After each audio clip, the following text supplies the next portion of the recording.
안녕하십니까. 조국혁신당 대표 조국입니다. 윤석열 정부는 없다. 문재인 정부만 있다. 지금 사정기관의 행태가 딱 이 꼴입니다. 윤석열 정권 임기가 반환점을 돌았습니다. 그런데 이 정부의 경찰, 검찰, 감사원 등은 이전 정부 일만 탈탈 털고 있습니다. 최근 감사원이 감사 결과를 내놓았습니다. 사드, 즉 고고도 미사일 방어 체계 관련입니다. 문재인 정부가 일부러 사드 배치를 지연시켰답니다. 정의용 전 국가안보실장 등을 검찰에 수사 요청했습니다. 78회 정의용 전 실장은 이미 북한어부 북송 사건으로 수사받고 기소까지 되었습니다. 사드 문제는 외교, 국방, 통일 부문을 고루 감안해 이루어진 고도의 정책적 결정입니다. 국민으로부터 권한을 위임받은 정부가 판단한 것입니다.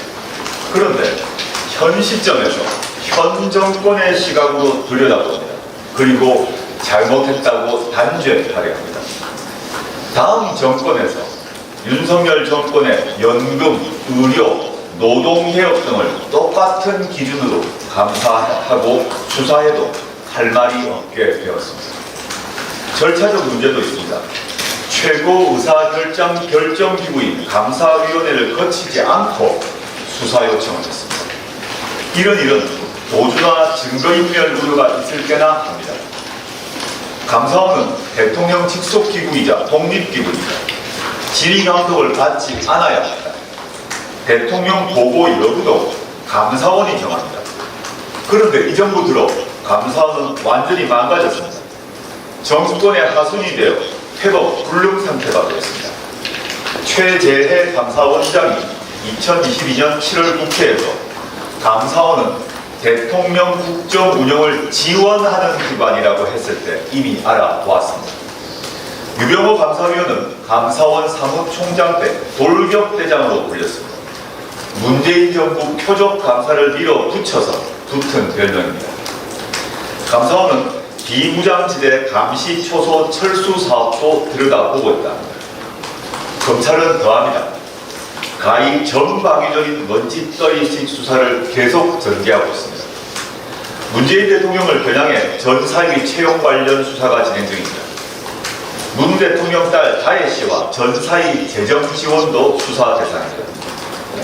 김정숙 여사의 옷 구매 비용 문제, 샤넬 재킷 미반납 문제, 인도 타지마할 단독 출장도 캐고 있습니다. 청와대 국가안보실에 대해서는 앞서 사드 문제와 서해 해수부 소속 어업지도원 피살 사건, 동해 동료 역 16명을 살해한 북한어부 2명 북송 사건, 2018년 방북 전세기 특혜 논란 등 검찰 칼끝에 올라 있습니다. 청와대 정책실도 부동산 및 가계소득 통계 조작, 추윤 갈등 이후 윤석열 당시 검찰총장이 드라이브를 건 탈원전 수사 등이 진행 중입니다. 배국유 전 산업통상자원부 장관은 세계 상위 1%에 들어가는 저명한 연구자입니다. 그런 그가 4년째 탈원전 문제로 법정을 오가며 고통받고 있습니다. 청와대 비서실도 탈탈 털리고 있습니다. 과기, 산자, 중기부 인사에서 직권남용 여부가 문제입니다. 김학의 차관 출금 주사와 이를 둘러싼 기획 사정 여부, 울산시장 선거개입 의혹 등도 수사와 재판이 진행 중입니다. 대한민국에서 민주화가 이루어진 이래 이렇게 뻔뻔스럽게 그리고 편향적으로 벌어진 사정 작업은 처음 보았습니다. 검찰은 살아있는 권력 수사, 즉 살권수를 자랑해 왔습니다.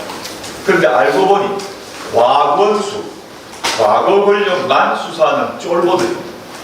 문제는 여기에 그치지 않습니다. 검사들은 정치와 정책을 수사와 사법 문제로만 들여다봅니다.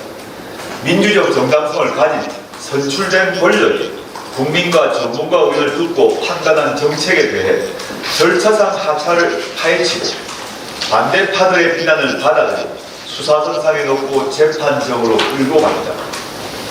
대한민국은 이제 정책 판단 이전에 검찰에게 보고하고 결재를 받아야 하는 나라가 되어가고 있습니다.